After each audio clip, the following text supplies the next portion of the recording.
200 unit free વીજળી ગરીબોને વર્ષમાં 12 સિલિન્ડર પીડીપીના વડા મહેબૂબા મુફ્તીની જાહેરાત। જમ્મુ અને કાશ્મીરમાં વિધાનસભાની ચૂંટણી લઈને રાજકીય ગતિવિધિઓ તેજ બની છે। આ દરમિયાન પીપલ્સ ડેમોક્રેટિક પાર્ટીના વડા મહેબૂબા મુફ્તીએ શ્રીનગરમાં ચૂંટણી ઢંઢેરો જાહેર કર્યો છે। તેમણે કહ્યું કે અમે સમાધાન અને વાતચીત ઈચ્છીએ છીએ। અમે ઈચ્છીએ છીએ કે POJKમાં શારદા પીઠ તીર્થસ્થળનો રસ્તો ખુલ્લો કરવામાં આવે જેથી કાશ્મીરી પંડિતો ત્યાં જઈ શકે। આ ઉપરાંત તેમણે જમ્મુ કાશ્મીરમાં મંદિરો, મસ્જિદો અને દરગાહને ફ્રી વીજળી આપવાની પણ જાહેરાત કરી હતી।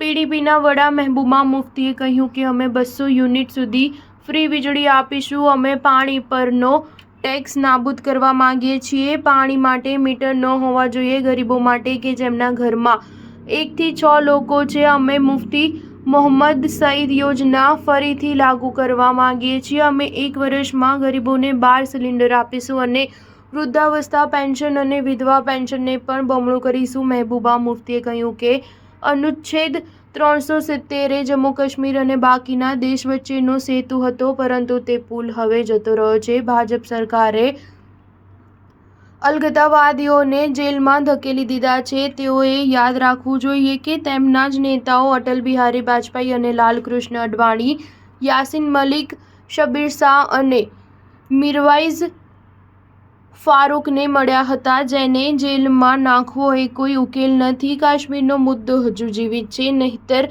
એન્જિનિયર રાશિદ જીત્યા ન હોત। ઉલ્લેખનીય છે કે આ વખતે પીડીપી વડા મહેબૂબા મુફ્તીના સ્થાને તેમની પુત્રી ઇલ્તિજા મુફ્તી ચૂંટણી લડી રહી છે। ઇલ્તિજા મુફ્તી બીજબિહારા વિધાનસભા બેઠક પરથી ચૂંટણી લડશે। મહેબૂબા મુફ્તીએ આ સીટ પરથી 1996માં પહેલીવાર વિધાનસભા ચૂંટણી લડી હતી। ઉલ્લેખનીય છે કે જમ્મુ કાશ્મીર વિધાનસભાની ચૂંટણી 3 તબક્કામાં યોજાશે।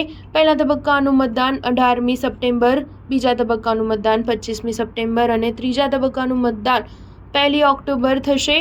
પરિણામ 4 ઓક્ટોબરે જાહેર થશે। સ્ટાર ન્યૂઝ 7 હંમેશા સચ્ચાઈની સાથે।